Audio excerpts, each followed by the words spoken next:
Hello, welcome everybody to this last Young Researchers Night. Today we will meet the 11th project of NTNU's Strategic Research Initiative within Sustainability, SWELL. But before we go into details, I would like to invite Ranveig Tellemann Storeng, the Director of Research, Innovation and External Relations Divisions at NTNU. Please, Ranveig, the floor is yours.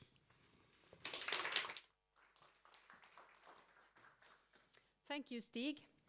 It is an honor for me to welcome you all to this evening dedicated to science. I would like to thank you all for joining us this evening. My name is, as Stig said, Ranveig Tellemann Storeng, and I'm Division Director for Research, Innovation and External Relations at NTNU.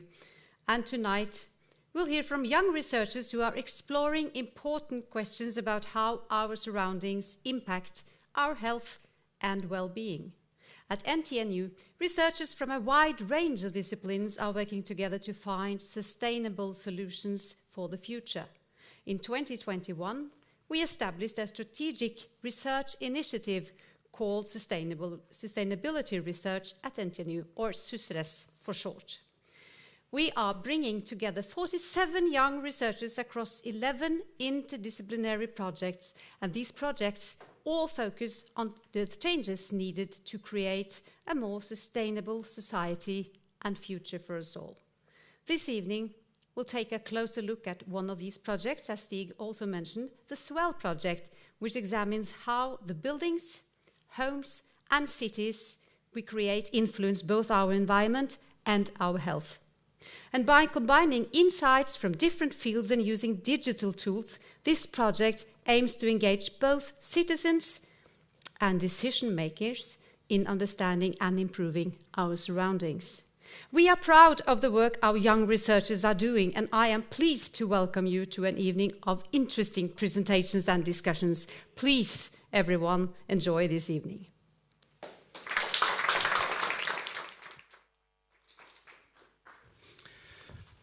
Thanks, Ranveig, for that beautiful introduction. And then we, without any more hesitation, go to the first speaker, Sobah Abbas Petersen. She is a project manager of the SWELL project, and her focus is on the intersection between the built environment, health and well-being of people, and digital technologies. She explores the role that digital technologies could play to create better built environments, both through engaging people as well as decision makers. Sobah is Associate Professor in the Department of Computer Science at NTNU. Please, Sobah, the floor is yours.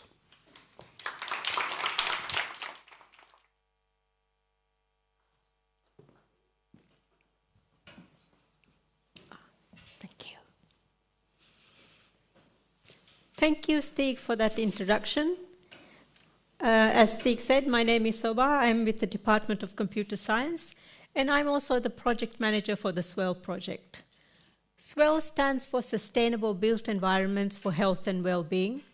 It is a multidisciplinary project, and we aim to contribute towards achieving the United Nations Sustainable Development Goals.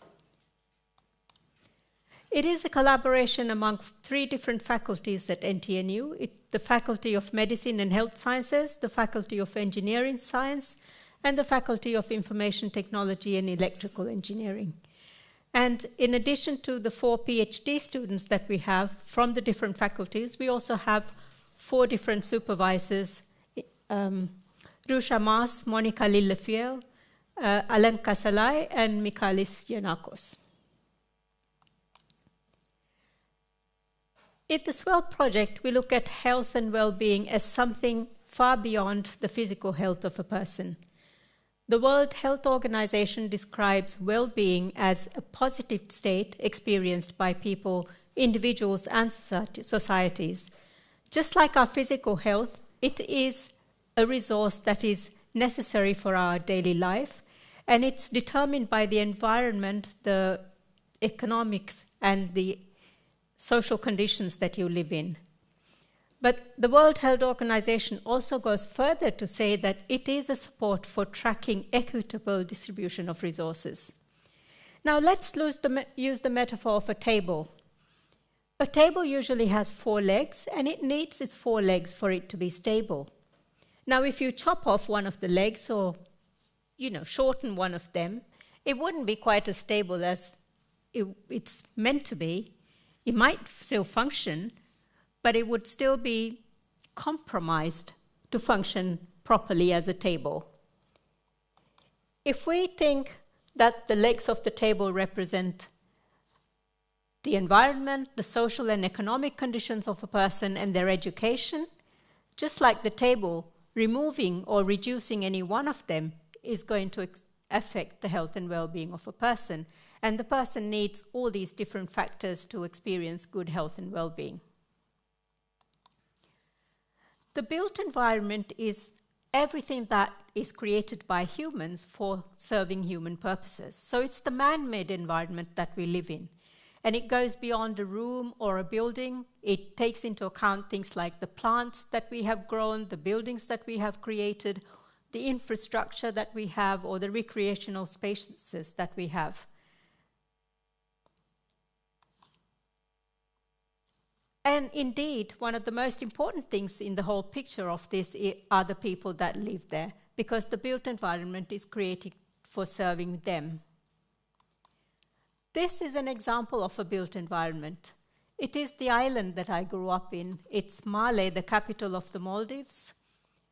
When I was growing up, the island was about 2 to 3 square kilometers. Since then, it has grown to over 8 square kilometers through land reclamation. It houses more than 200,000 people. So you can imagine the population density of the place.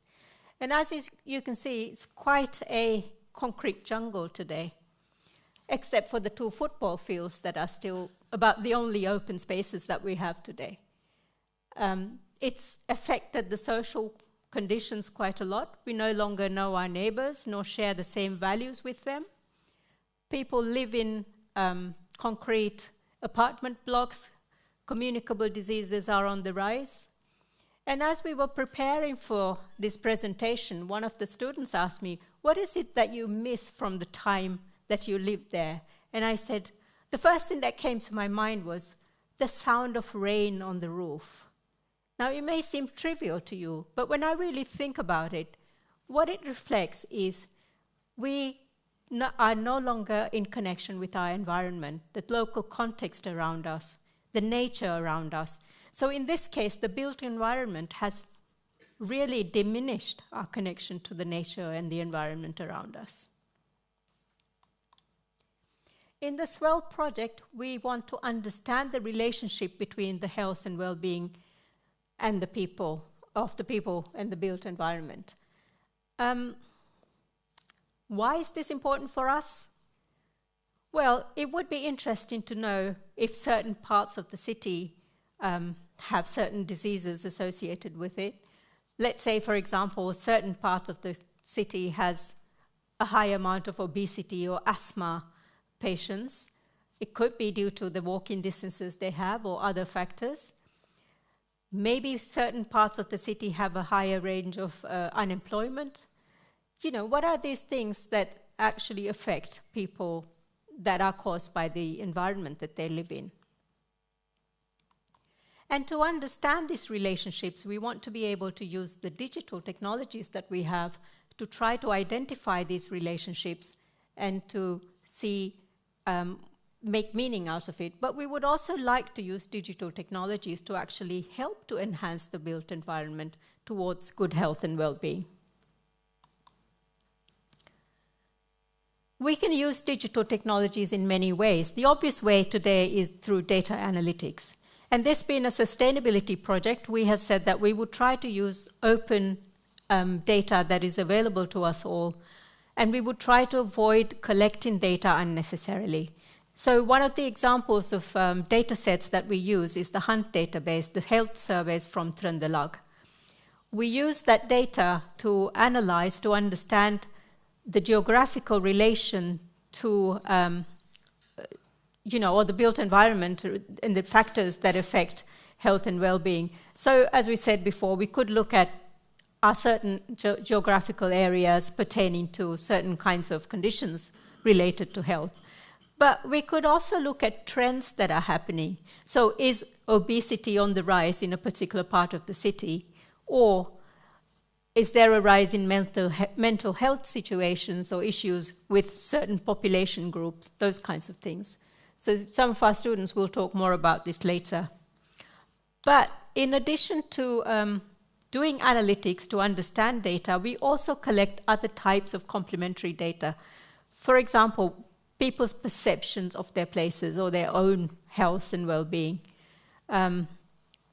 So we try to run studies and to interact more with people through different methods such as interviews or workshops to understand their perceptions and obtain more qualitative data to understand the health and well-being in relation to the built environment. We're also particularly interested in enhancing social connections, but not only the connections between people, also the people's connections to the physical places that they live in or occupy. To create an emotional connection to the places that they're in. And Trondheim is a wonderful place to actually try and do this because a lot of people here have moved here to study or to work. Even the Norwegians have come from other parts of Norway to come to Trondheim, and people like me who've moved from far across the world to come and be here. So it's very important that we not only have a social connection to other people, but also an emotional connection to the place that we live in. The picture here is a mural in Ila. Maybe some of you have seen it. I drive past it at least once a week, but I must say I know nothing about it. Wouldn't it be nice if we could kind of use technology to get an insight into this mural? Who has painted it? What's the story behind it? Maybe there are other people interested in it and have some views about it. It would be nice if we can use the new and emerging technologies today to understand more about a place, learn about the history, kinds of people who use those spaces, and maybe even share our own views about it. How do we work? Well, first of all, this is a multidisciplinary project, so it's very, very important that we build partnerships across the different disciplines. But not only across the disciplines and the people that we work in this project team, but with the stakeholders as well. So we have taken the Living Labs approach, which proposes that we engage with the stakeholders to create our own solutions, and we test them out in the real world with real users, not just in the lab. So that's the way that we work here. And this is of utmost importance for the SWELL project to ensure that our research is actually relevant for the society, but also to have an impact with the stakeholders. This is a sustainability project, and with the focus on the health and well-being and the built environment, we focus on the societal aspects of sustainability, not so much on the climate or the environment or the economy. Nonetheless, any action towards any one of these goals could have impacts, both positive and negative, on the other goals. So we work quite consciously to avoid negative impacts on the other goals. The main research activities in this project will be done by 4 PhDs, 3 of whom will do a presentation after me tonight. We have Grace from the Faculty of Medicine and Health Sciences, who will talk about environment and public health. We have Elham from the Faculty of Engineering Science, and she will talk about co-creation for solutions towards a smart and sustainable future. And we have Gulsher from the Faculty of Information Technology and Electrical Engineering, and he will talk about how he uses digital technology to support social well-being. What do we hope to achieve? Well, this project is really about achieving health equity, so that everyone has a fair chance. We believe that the results from this project could inform the decision makers and the policy makers so that they could bring about a change. And we believe strongly that a greater change can be made by better policies and regulations in addition to individuals acting by themselves. And therefore, we hope that we can contribute towards better policies and a better environment by design, so that everyone has a good chance of having a healthy, well-being state, and no one is left behind. Thank you.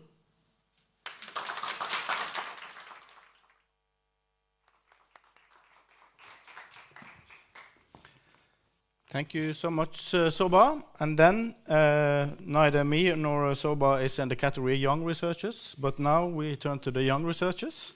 So first, Grace Katarina Foster, she investigates social inequalities and determinants of health related to the built environment and precipitation among adults with disabilities. The goal is to better understand drivers and barriers to health related to where and how we live, and to identify solutions to reduce health disparities among people with disabilities. Grace is a PhD candidate at the Department of Neuromedicine and Movement Science at NTNU. Please, Grace, the floor is yours.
Okay, yeah. Now it's working. I didn't think it was on. Should I start again? From the beginning? Should I go back and come on again? Yeah. Okay. Yeah.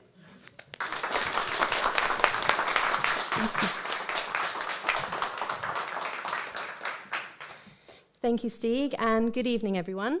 My name is Grace. I'm a physiotherapist and a PhD candidate training in the health sciences. And I do research about the environment, health, and well-being. My interest in this field started back in 2019. This is me in a town in Norway where I was doing a physiotherapy placement. And my job involved helping people that had some form of disability do the things that were meaningful for them. And it was here that I experienced firsthand the importance of the built environment on health and well-being among people with disabilities. For example, this photo was taken from the same place on the road down to the town centre. And as you can see, this particular road, it has no pavement, and it's steep and slippery and covered in snow. This is an example of how some built environments don't support people with disabilities. However, what we heard over and over again was one way people kept themselves active in winter was to visit their local shopping centre, such as this one. For many, this building was a safe haven during long winters. For them, they could meet with their friends, be more social, be more physically active, and move freely without risk of falling.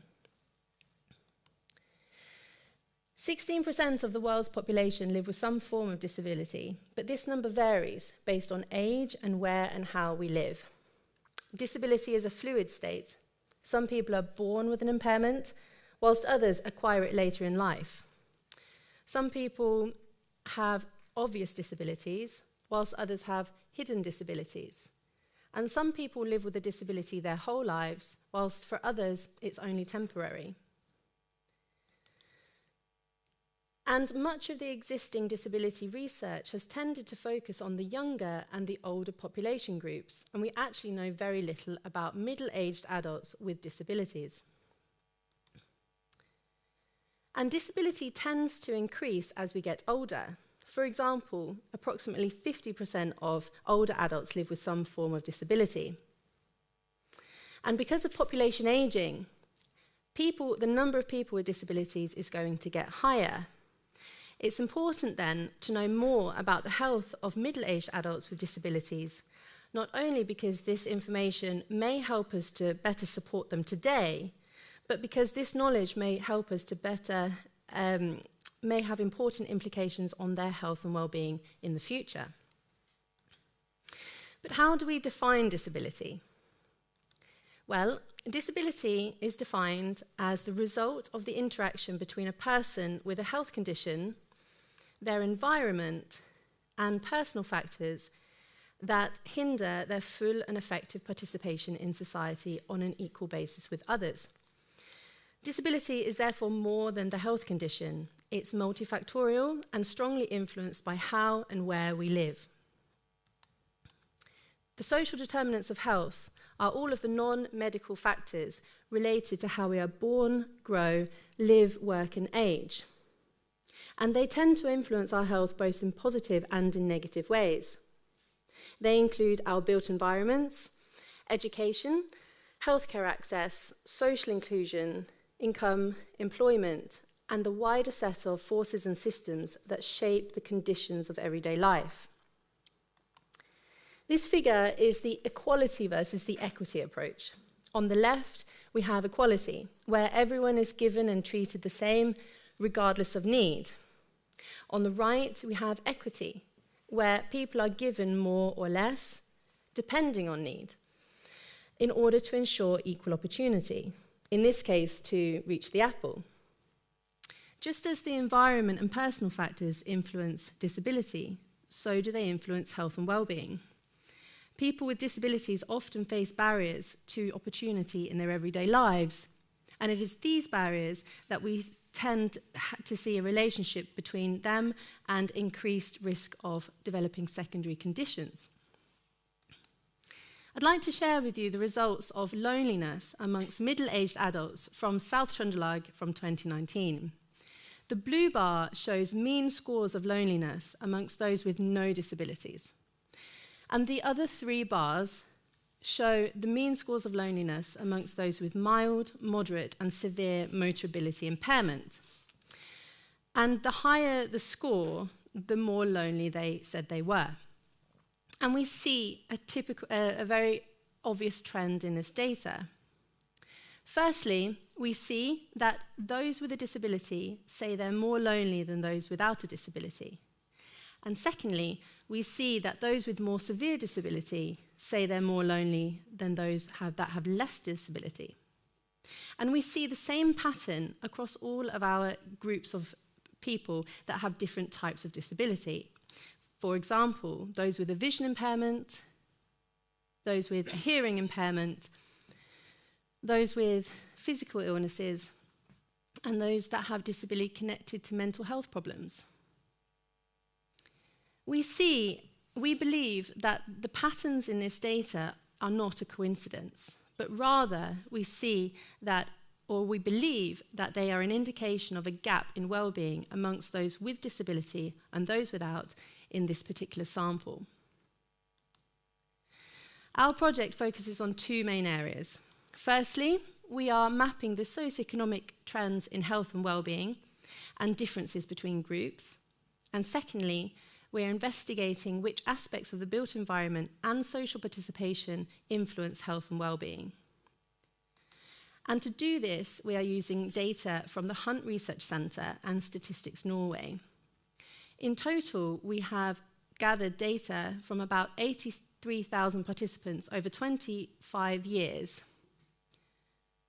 In addition, we also have data concerning 5 disability categories, of which 23,000 participants have a motor ability impairment, 22,000 have a vision impairment, 16,000 have a hearing impairment, 32,000 have a physical illness, and 24,000 participants say they have a disability related to mental health problems.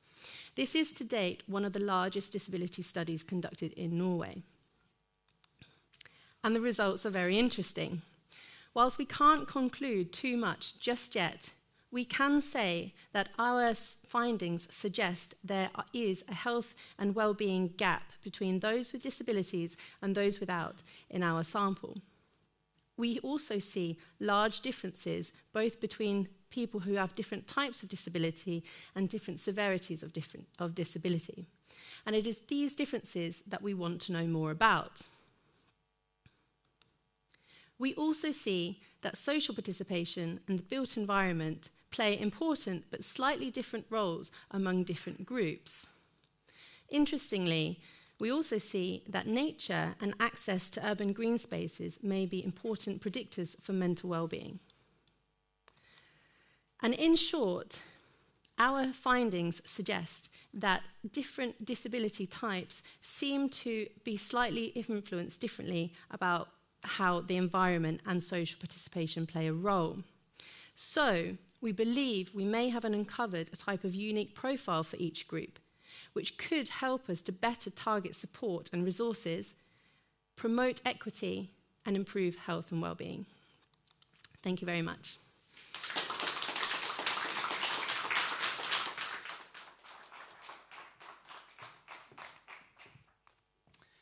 Thank you, Grace, for those striking and important findings. Next up is Elham Andalib, and she takes a holistic approach to assessing how the characteristics of the built environment actively influence health and well-being.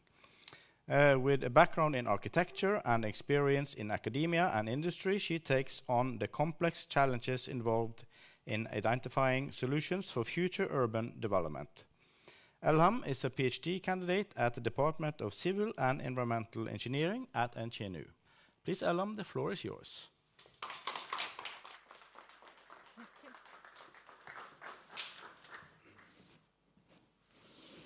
Thank you, Stig, for the nice introduction, and thank you everyone for coming here tonight. Today I'm going to talk about the connection between transformation of our built environment to improving citizen health and happiness.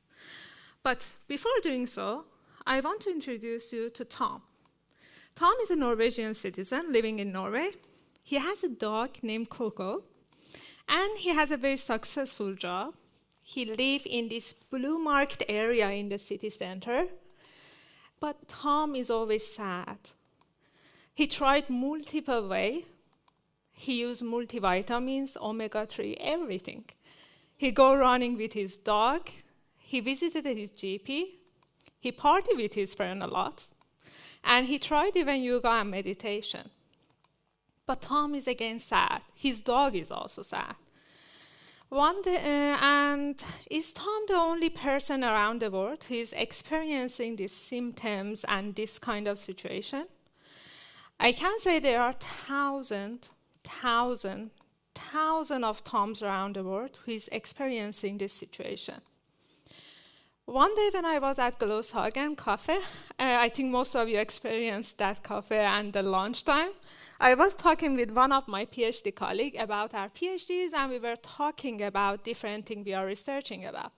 And Tom was sitting next to us.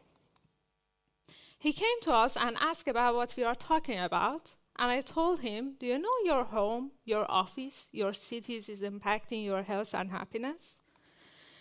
We actually had a very fruitful conversation that day. And I gave him some example of the city, like this is in Trondheim, and the benches is shaping your behavior of using your city. One of them is telling you that you have to have your back to the other person. The other one is shaping communication with the other person. Or, for example, this Super Clean project in Copenhagen. This is a street that has a very high crime rate. And they hire an architect, and they decided to improve this city with several different cultures living in this area. And the architect decided that to divide this street to 3 areas. One of them is greenery and for different activities. The other one is a zone with different cultural elements and some play elements for children. The other one is this pink area you see, which is for skateboarding and other activity. So with one project, they changed a street that had a very high crime rate and was avoided to a center of coming and have interaction with the aim of diversity. He asked me how you came to this type of research, and I told him a little about my background, that I was an architect, but then I was interested during COVID to research about the hospital environment impact on both patient and staff.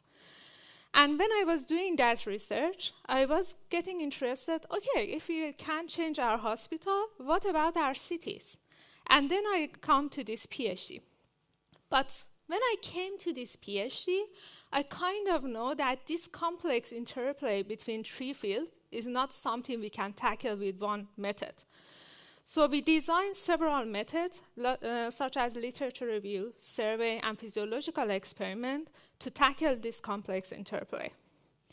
We published a literature review, and interestingly, in this literature review, we found that our built environment impact physical health, social health, mental health, our well-being, the happiness and quality of life.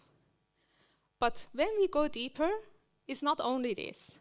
It impacts our cardiovascular diseases, stroke, cancer rate, blood pressure, stress level, cortisol level, mortality rate, obesity rate, and suicide rate. But how our built environment could impact all of these health and happiness diseases? It's with greenery, with public spaces, with the environment that represents safety to you, with urban facilities, with accessibility to urban facilities, greenery, and other things, with neighborhood condition, with surrounding, aesthetics, house type and size and other elements, with blue spaces, and finally with light condition.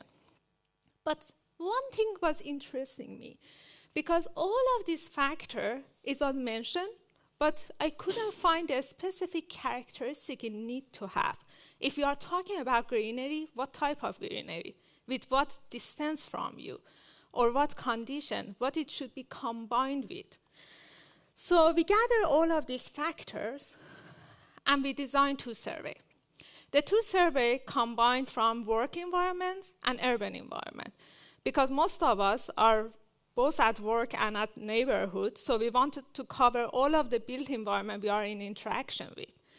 And it includes the urban environment with the people from 18 to the retirement age. So we wanted active user of urban environment to get more insight. And also it includes the most biggest cities in Norway. So we are not focusing on one city. We want to see how different cities of Norway is impacting people. We did a pilot of the survey, and we include all of the characteristics that we wanted to see the impact, and we validated the survey. It was a very long process. I don't want to go in. But the pilot shows some interesting information. It was at some point aligned with the literature review, at some point very opposite information. So it shows kind of subjective perception of people affect how they gain information from the built environment. For example, the extreme light at night, it was decided by the people who participate in the survey as a very positive influence on all aspects of health, all aspects of happiness. But our literature review shows that it could cause more cancer, breast cancer. Or, for example, greenery was not all type of greenery in our survey considered as positive impact. Wild nature was not considered as impactful as a bigger scale urban greenery. So kind of, for example, Central Park in New York, that one is more positive than the wild nature outside of the city. We are going to have the main survey result after this step, which, as I said, is in the biggest cities of Norway, and I'm looking forward to those information. But to be sure about the data, we are designing some physiological experiment, and we are testing all of those factors that we consider high impactful and see how the body reacts to those information. And Tom told me that he's interested in participating in those experiments because he wants to see the impact on his body. After hearing all this information and those long conversations, Tom was amazed by the data, and he told me if I share more data with him, he is interested to change his own environment, and he is also interested to share it with his colleagues and friends and everyone, because he thinks that it is impactful on them also. But now I want to take a time to say why this type of PhD are innovative. It's tackling one problem with several methods, as I said, with literature survey and physiological experiment. But we are considering if my PhD time allow me to have an interview with decision maker and targeting another stakeholder to see all of this factor and characteristics that we found, how much is it in rules and regulation? Are we prepared for our future or not? What should we do about it? But it depends on time. So if you have a funding or job opportunity after PhD for me, just contact me. My supervisor and I are always open for coffee. And it also consider short-term happiness and long-term happiness. So we have characteristic, and we are considering on both sides of the happiness, and also connect health, urban architecture, urban planning and architecture. But more importantly is connecting this information with people and sharing information change our city. And also it consider factor, and as I said, it's going deeper into characteristics that we need to know. So with this type of research, we are making our future cities healthier, and we are connecting different stakeholders, such as citizens, public policies, urban design, architecture, and etc. But now it's time to ask ourselves about future. How will the way we are building our cities today impact us in the first 50 years? Or we should ask, are we building a society that gets us more depressed, having more diseases, or is it making us healthier? But more importantly, we need to ask ourselves, how can we merge this research and all of the findings with the future urban development and citizens? But the most important question, if we improve our cities today, can we reduce the pressure and cost on the health sector? How much does it influence the other sector? Now I want to take a time and on behalf of Tom and other people who need you to listen to their stories and change the city, to thank you for coming here today or to listening to me. Thank you so much.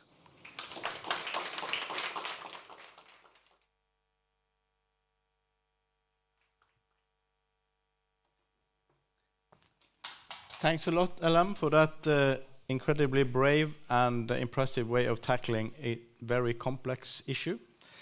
Now, the last speaker on our list today is Gulsher Ali. He explores how technology, urban outdoor spaces, and social well-being connect. The goal of his project is to create technology that improves public spaces by helping people feel a stronger sense of community and place. Gulsher is a PhD candidate in the Department of Computer Science at NTNU. Please, Gulsher, the floor is yours.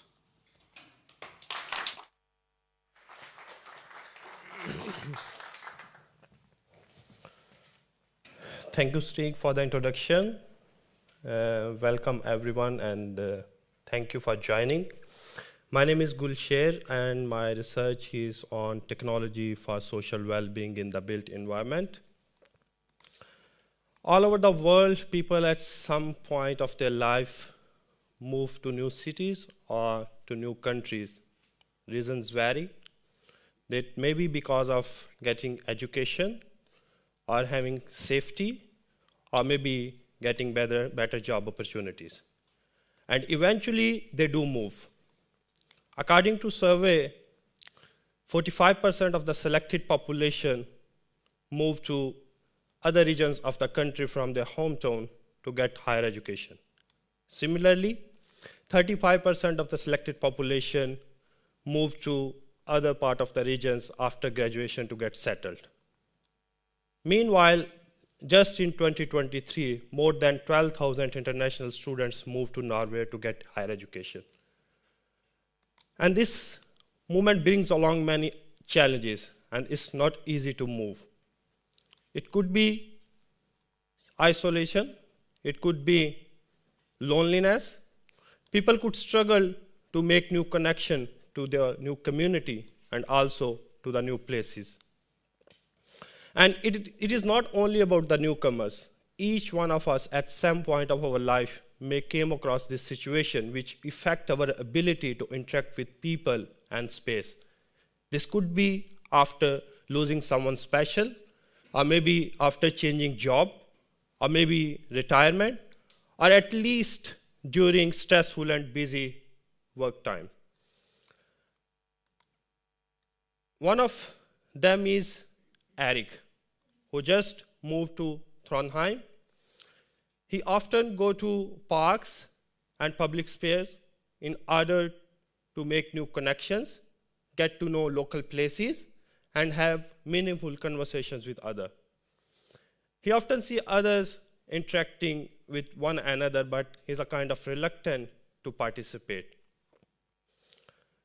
As Grace mentioned earlier, the social participation is very much important for health and well-being. And when Eric is missing social participation, it actually and directly affects his social well-being. My PhD project is to address social well-being problems of people like Eric with the help of technology in outdoor public spaces. We intend to develop technologies that enhance the sense of belongingness to the community and meanwhile also sense of place. In this process, we intend closely listen Eric to get to know his needs, his daily struggles, his requirements. On the same time, we looked into the existing knowledge and learned about what social well-being is and how we can build societies. And with this rigorous and relevance, we want to design, test, and refine iteratively the technological interventions either to change perception or user behavior in order to improve social well-being. In the preliminary work, once we invited Eric to listen his struggle with the social connectedness, he shared his experience how he's using technology to tackle with social well-being. And Eric and many other people shared that although there are many technologies out there to enhance social connectedness, but the technology within space should make places more welcoming and inviting. The technologies should make people share their experiences and having easier conversation with others and also build connection with the space. And there's also need of keeping balance between interaction and privacy issues.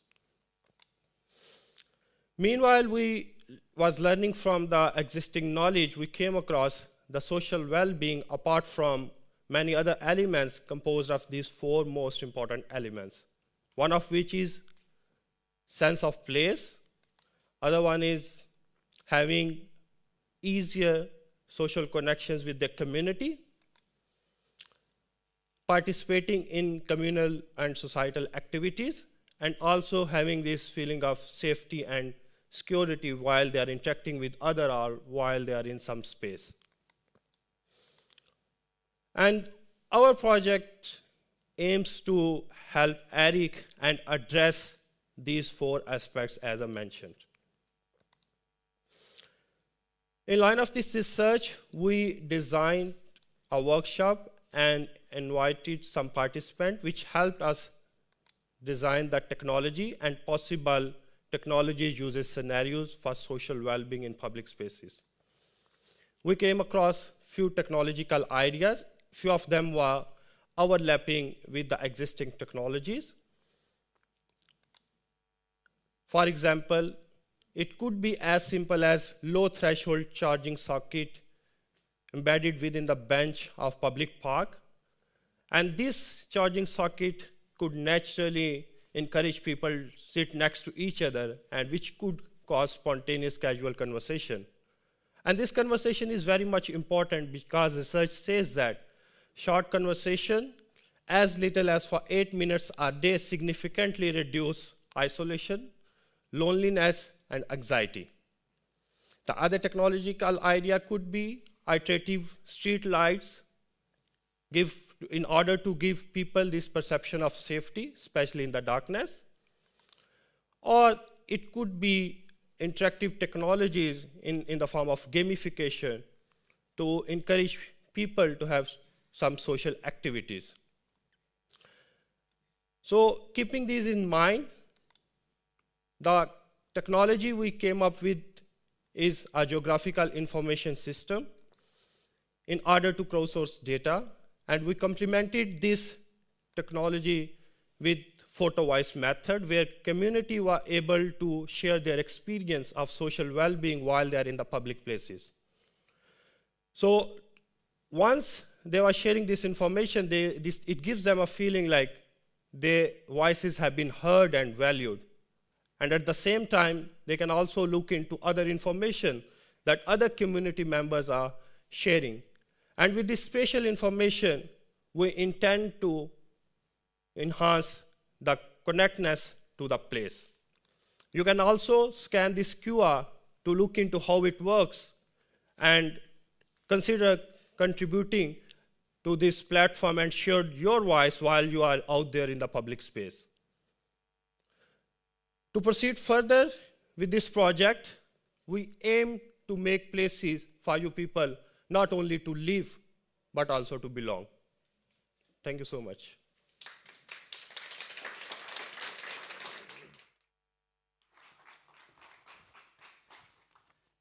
Thanks a lot, Gulshare, for adding another piece in this big puzzle. Then there is a 15-minute intermission, so we meet each other here in 15 minutes' time for panel discussion. Thanks a lot.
ready to start the panel discussion then.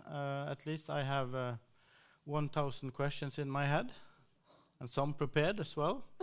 But I would like to start with a question that is not sort of on the list, and that is about silo thinking, because I think you have all shown that you are attacking silo thinking in society, and in particular, I was thinking about a very known philosopher called René Descartes. So he is mostly known for the quote, "I think, therefore I am." But I think he is rotating in his grave right now, because he operated with a very strong separation between the physical world and the mental world. So the separation between spirit and the material. And I think that this is kind of a very strong melody that runs through all of your projects, that you are trying to attack this strict division between the physical and the social and the individual. So I would like to start to ask you to reflect upon this, how you build this bridge and why this is important for you. Sobah, would you like to start? You know, I have a T-shirt with that statement. Had I known this question was coming, I would have worn that. Yes, you're right when you say that. I don't actually know the work of Descartes so well, but yeah, a little bit. And, you know, analogous to that, what we actually work with a lot, and I'm quite, you know, preoccupied with, is bridging the digital and the physical worlds together and going in and out of it and all that. And that's the kind of thing that we're trying to do, at least with the digital technologies part of it here, when we talk about people connecting to the places through technology. So it's really bringing a sense of the place, the physical thing, into our lives. And the digital technology is mediating that.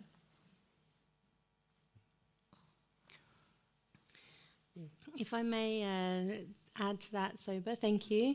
At least coming from having a background in health, we kind of work with what's called the biopsychosocial model in mind, and this includes all factors related to the bio of a person, their psychology, and the social factors. So we know, based on this, that multiple factors play a role on health, and for a long time there's been less focus on factors such as the environment, and more focus on stuff like lifestyles and medical factors. And now we're seeing more and more how important the environment is on health. So that's my contribution here. Yeah, and I would also like to add, this area is of interest because of the post-COVID era.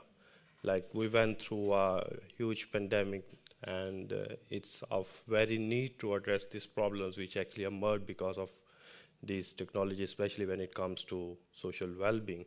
So that's why I think it's very much important and trendy right now. Yes. Yeah, I can build up on that and also say that everything from built environment we interact daily is impacting us, both mentally and physically.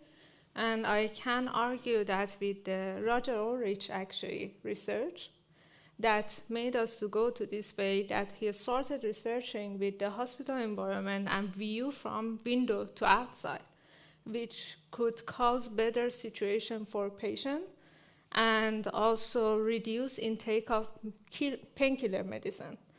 And based on that research, this research to the greenery and urban environment was developed.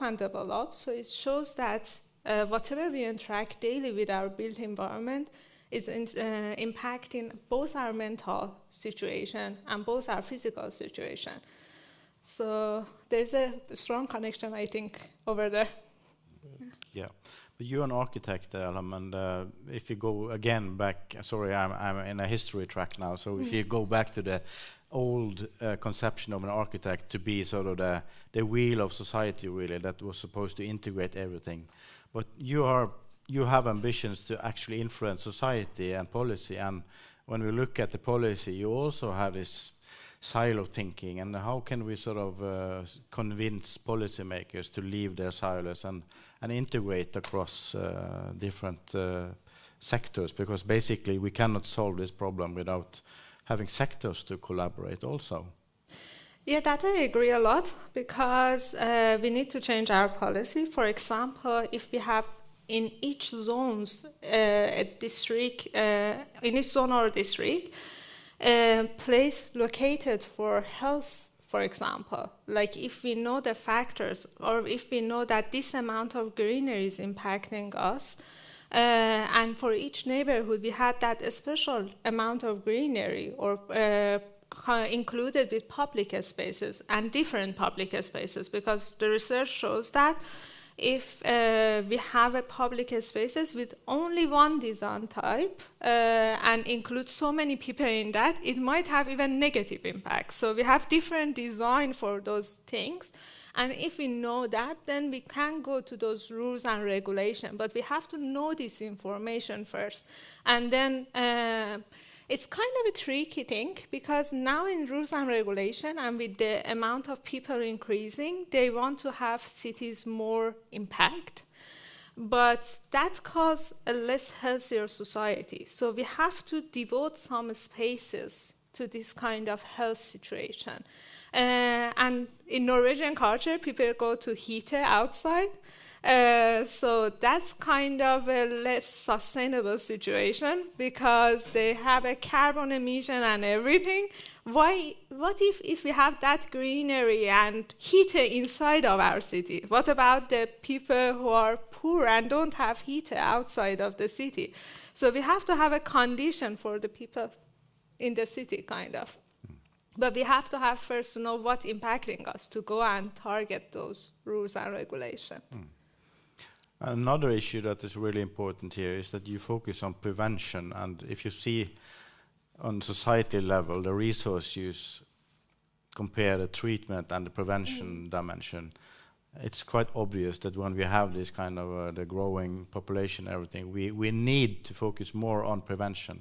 Yeah. Could you say something about that, sort of how you think about your projects contributing to solving? You touched upon it, Elam, on the elderly crisis, and that we don't have resources to have all this sickness and situations to arise. We need to work ahead. Mm.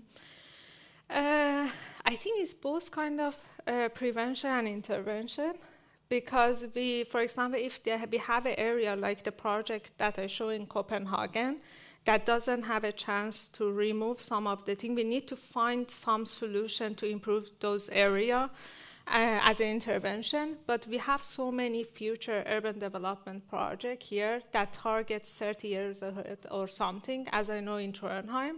There should be in other cities in Norway also.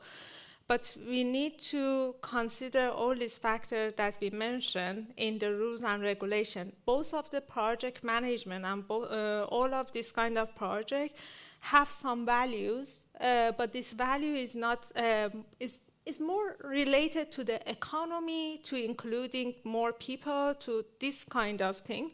But we need to have more values and rules about the health system in this urban development project.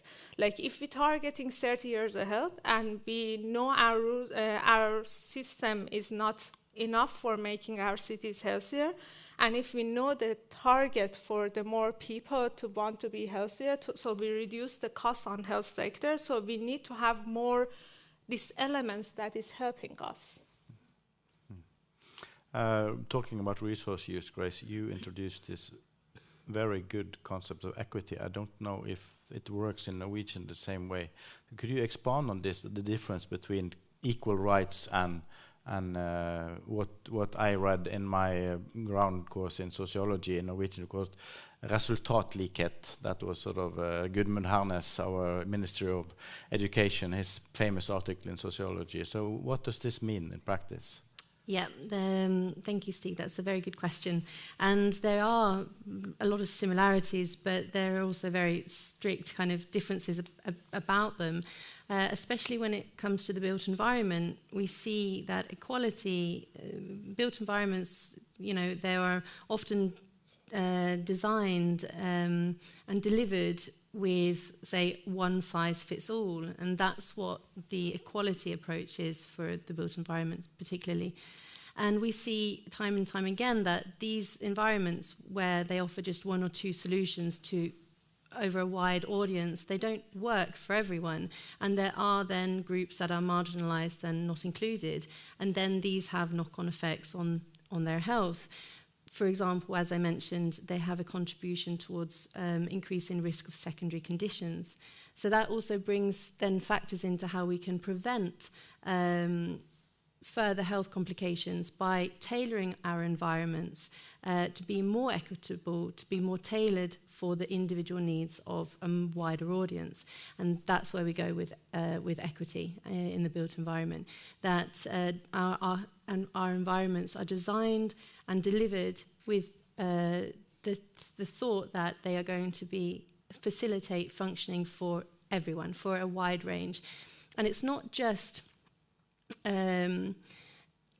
what we see is available in our environments that is equitable, but it's also who they are targeted for.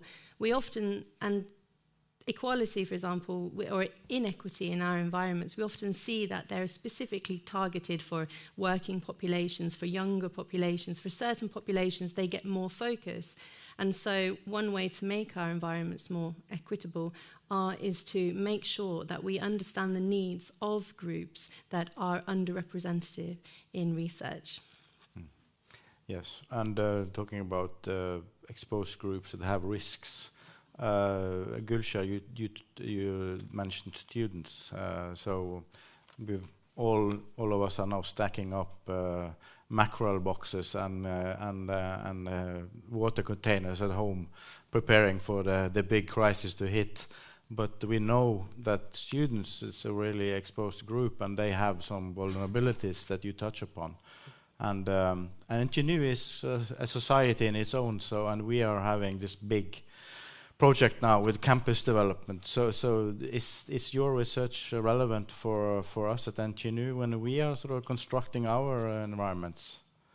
Yeah, thank you, Steve. Yeah, that's the work we are currently doing is very much relevant for the ongoing NTNU project of bringing all the faculties all over the city to one place of Glasgow, I guess by 2028.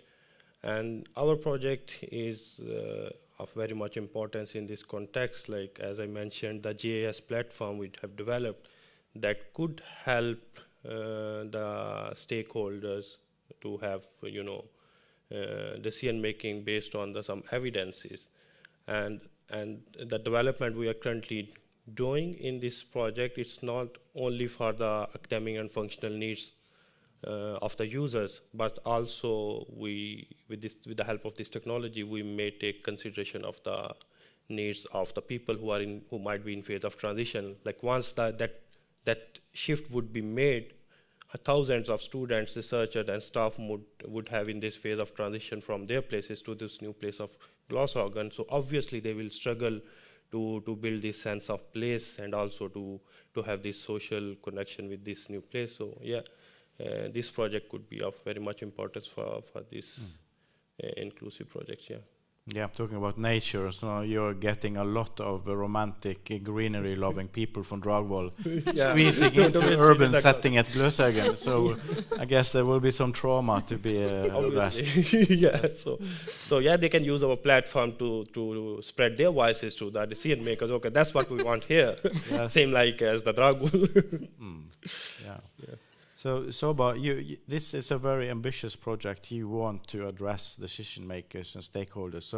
So what is sort of the key stakeholders to address in this project, and how to reach them? I think the key stakeholders here would be citizens anyway. So in some ways, the students that we so far have worked with represent quite a bit of part of the stakeholders. But of course, if you want to have an impact, you need to reach out to the decision makers. And then our ambition in this project is to be able to influence policy, is to be able to influence regulations, help the decision makers make more sound decisions based on some kind of grounding from our research. So they are very important group of stakeholders, and we hope to kind of engage them in workshops. And I think we need to have some kind of results at the beginning, and I think we're almost there with that, in that stage where we can go out to them with some sound research results that we have to be able to influence them and engage them in a way. So yes, it's very ambitious, but I think we will get there. Yeah. Should we take a round with stakeholders, Gulshara? So what is your sort of key stakeholder and how to address them to change their practices? Yeah, as Sobah mentioned, like the very first stakeholder we are working with right now is the students. But apart from that, if we talk about this campus development, the next targeted stakeholders could be maybe people from Dion, or like in the context, if I talk about in the context of NTNU, there would be Dion or any other administration that part of this development project.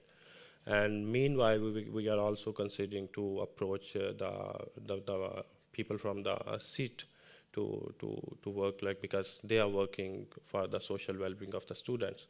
So if we go beyond the NTNU, as I mentioned, this phase of transition is not only the students that they experience this, it could be any one of us. So at the next step, we can approach the city administration to look into, like, there's also movements into the Trondheim from other part of the world or all other part of the cities, as Trondheim is called a student city after all. So yeah, we can also approach them to address this problem of social well-being. Ellen, what is your favorite stakeholders to address? Yeah, my stakeholder right now for survey and physiological experiment are citizens, but active citizens between age of 18 to 67. But as I said, if my PhD time allow, I will have a stakeholder of decision maker to see all of this result, how we should go forward with. For our project, we have a number of different stakeholders. First and foremost, we have, of course, the citizens, and specifically the participants that participated in the Hunt study. These are people that are living in Trøndelag, and South Trøndelag was the results based on the loneliness that I showed. But what's interesting as well is that the Hunt study is actually a nationally representative sample, so we may be able to say something about kind of the nation as a whole based on these findings. And it's important to know, of course, about health and influence determinants of health amongst this group, so that then the information that we find may be used in policy and decision making. And there we go over to, for example, public health planning, people that can make decisions in, for example, different municipalities and also on a national level. But with special focus on our project, there is also a clinical aspect here, especially when it comes to patient therapist contact when, for example, in actual work, for example, for physiotherapy or for occupational therapy, or even when people with disabilities meet their doctors and other practitioners. And it's important to bear in mind that the environment and personal factors do play an influence on health and well-being, and these factors are important to know about. So there is also a clinical aspect there too. Yeah. Any questions from the audience?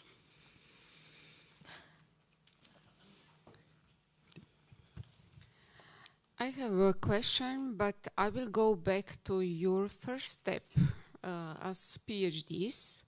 So how curious and how hard it was at the beginning when you started to focus on two different areas or fields, health and digital or architecture or other things. So how hard it was Can you still remember that steps? And what was interesting for you? What was a kind of trigger to go further or to start with that? That was for the whole gang, I think. So, Gulsha, would you like? Yeah, I can start. Yeah. So as I have my background throughout my bachelor, master's studies in computer science, and so from the technological aspects, yeah, it was not that hard. But to get to know like what actually health and well-being is, I was to read a lot to what actually health and well-being means, and how it have been addressed in the context of built environment, and how the technology could be integrated in the built environment in order to enhance the well-being, and more specifically in my case, the social well-being. Yeah, so it took some time, like it's almost 1.5 years I've been here now, so yeah, it was a bit hard at the beginning, but it's natural, like once you get into the process, and especially the rabbit hole, yeah, that's a kind of, you get used to it, yeah. I think it was so complex. It's still complex. I remember on the first year we had lots of meetings to find a common point somehow.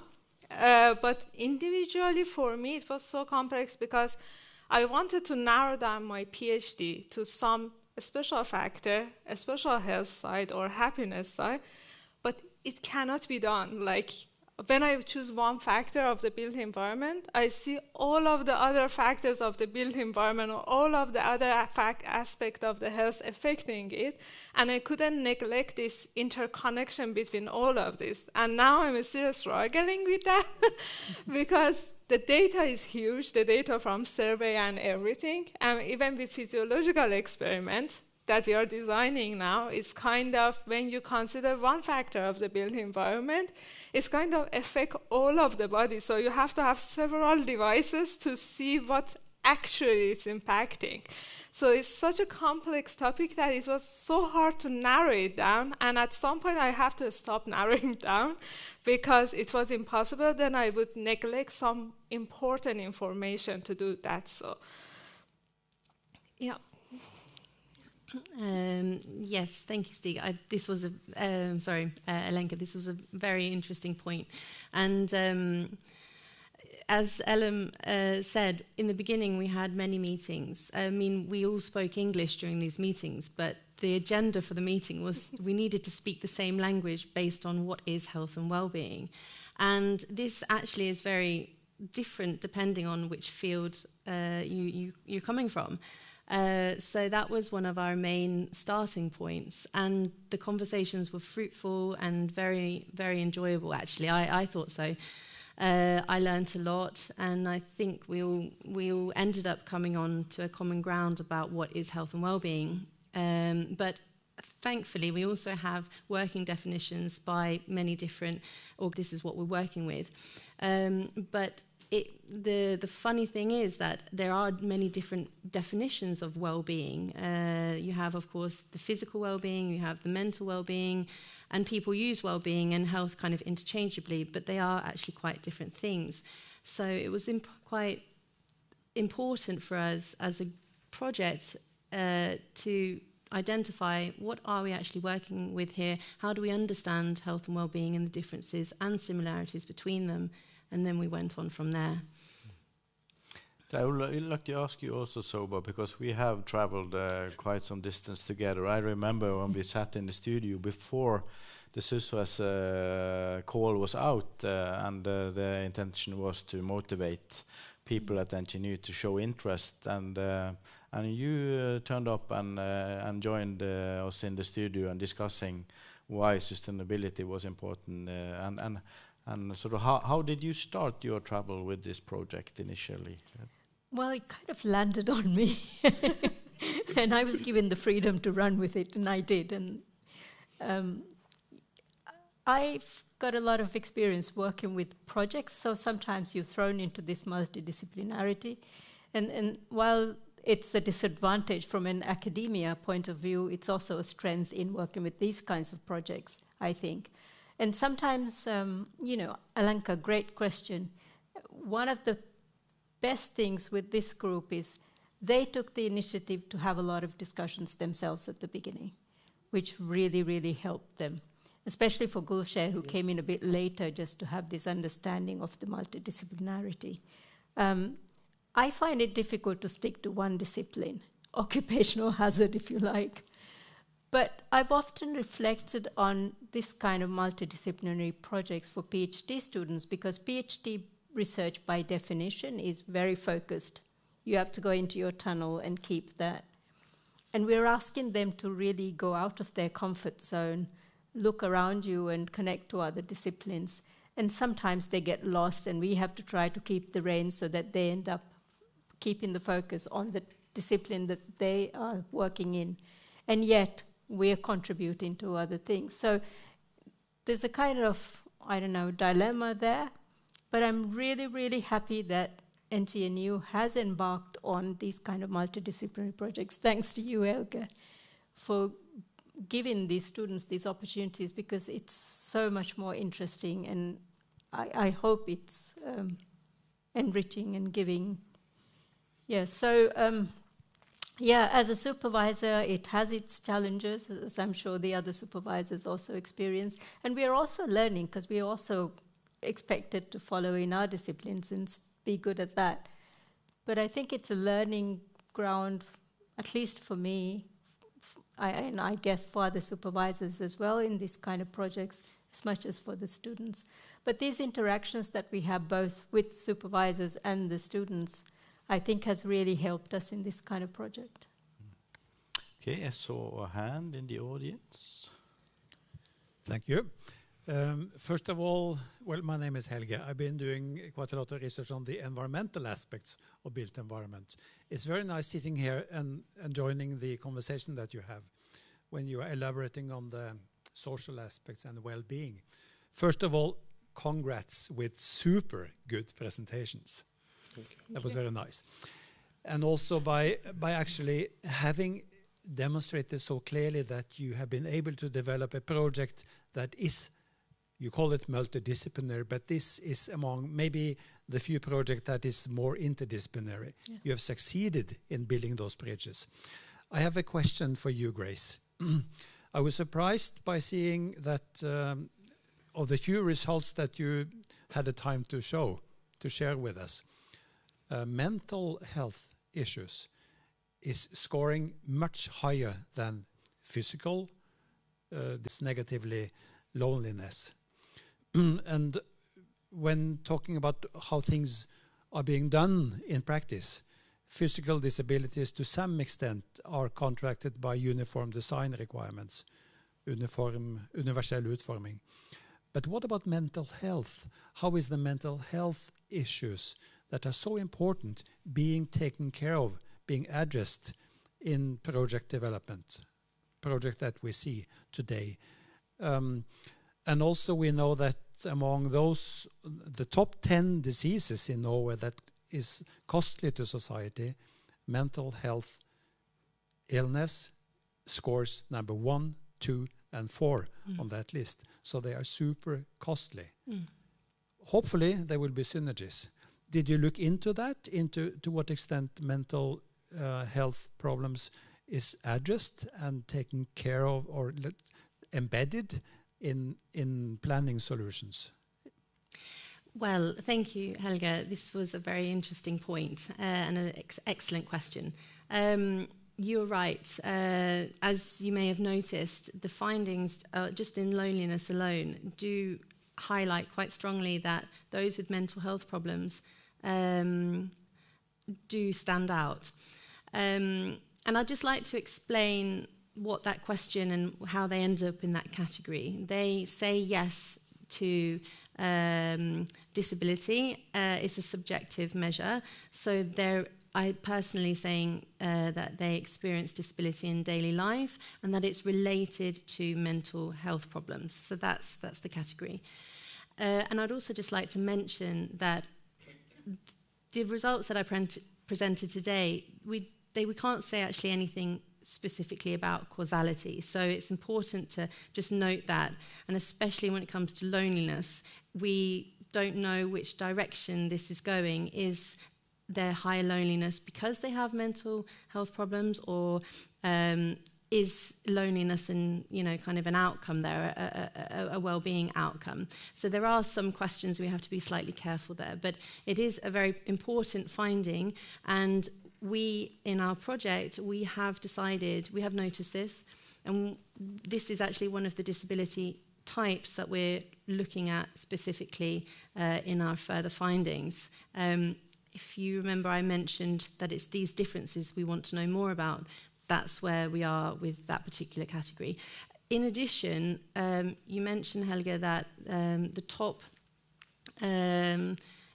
10 causes for disability globally, mental health problems comes in many times in the top 10. 1, 3, and 4. 1, 2, and 4. So does also physical illness. These two categories are extremely important for understanding the disability among populations. And if we can, there are more and more and more people living with disabilities because of these reasons. So by us understanding the determinants of health and well-being amongst those categories, we might help to prevent further complications. When it comes to us, on your question about how have we tackled this in the, if you could just perhaps to what extent these phenomena, or let's say challenges, are being addressed in projects in practice?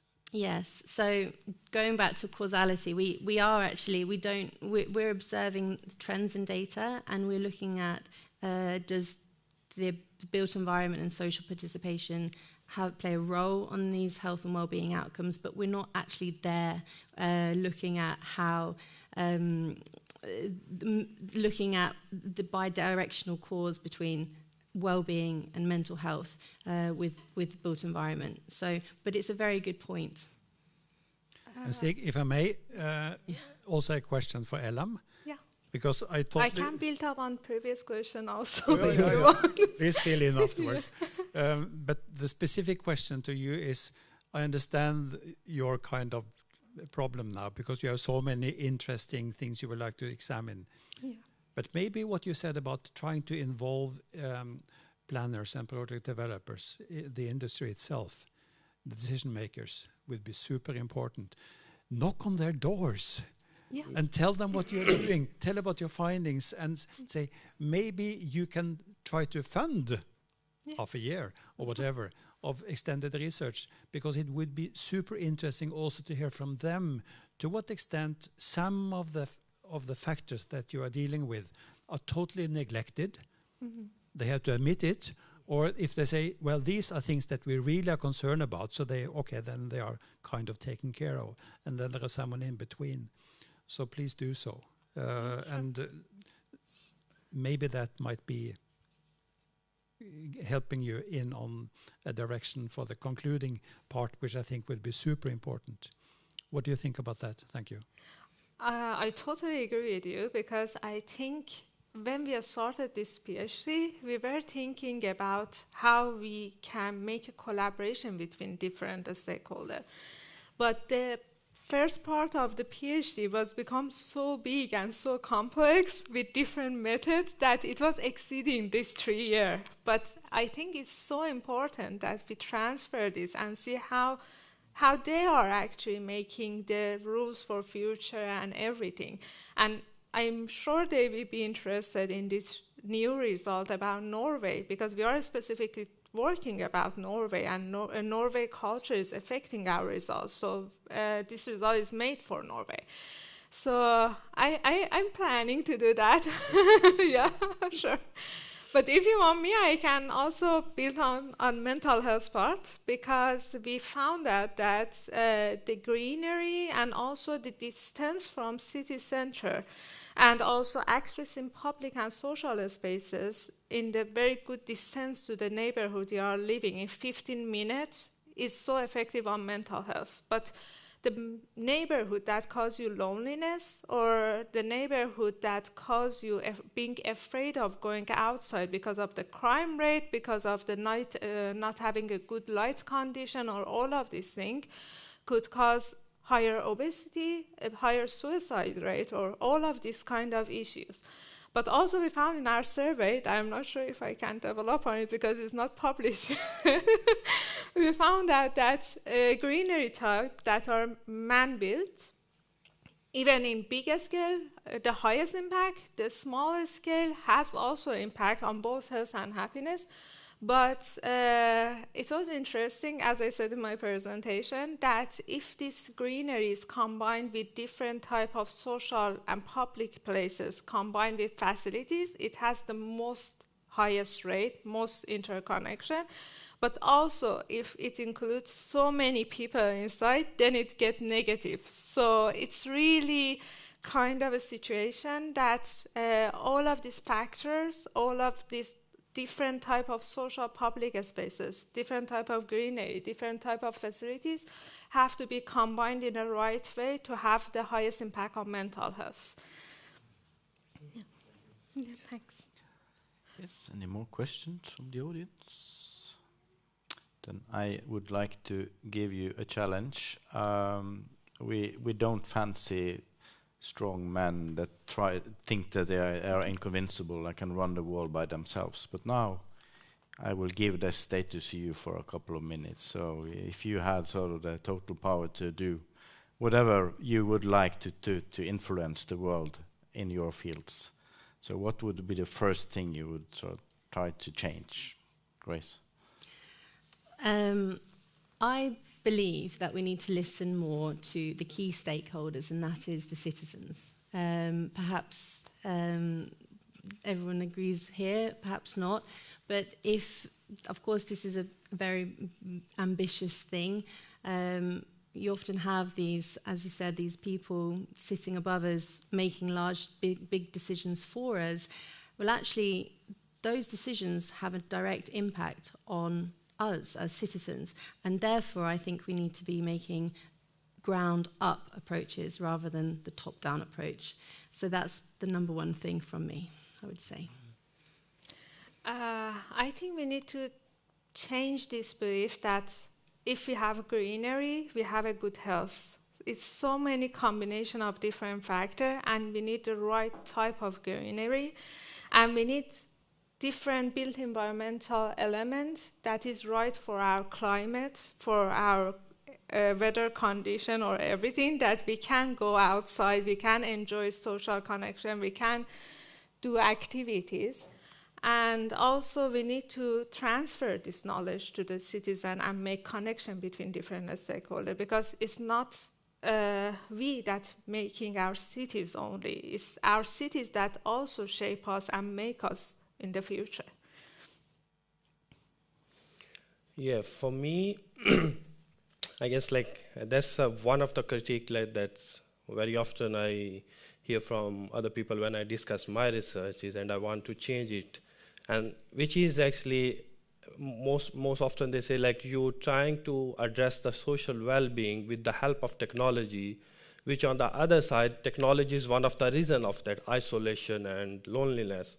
So I'm just trying to figure out how I could change this perception and have a kind of technology to have balance between the usage of the technology and meanwhile also keeping the social connection with the people and also with the community and the space. Yeah, so with our projects that I want to contribute to. Yes. Sobah? One of the things that I would like to do is break down the silo thinking you started this debate with, and I think often we get very one-tracked and we just follow that quite blindly in a good way, but we often forget other things, and sometimes we might also cause consequences or not take into account important things about it. So for me, that kind of thinking, particularly I work with city-related stuff and smart cities, this kind of one-track silo thinking is really not optimal, to say the least. So that would be my agenda. Okay. Any questions from the audience? If not, I think we'll start to go in for landing and ending with a couple of reflections also. This is not only the SWELL project and your PhDs that have presented, but it's also the end of a program activity that has been associated with the SUSWES program at NTNU. So we have been, we have around 50 or 60 PhDs that have been going through the journey you have done. And we had our thoughts when we designed the program, what would come out of this. But I can say with great confidence that this has been a very good investment from NTNU's side, and we are proud of the candidates that we have trained, and we are very confident that you will go out in society and do great, important work in disseminating your research. So with that, I think we round up, and thanks to the audience, and thanks for following us on stream. And we'll meet again, don't know where, don't know when. Thanks.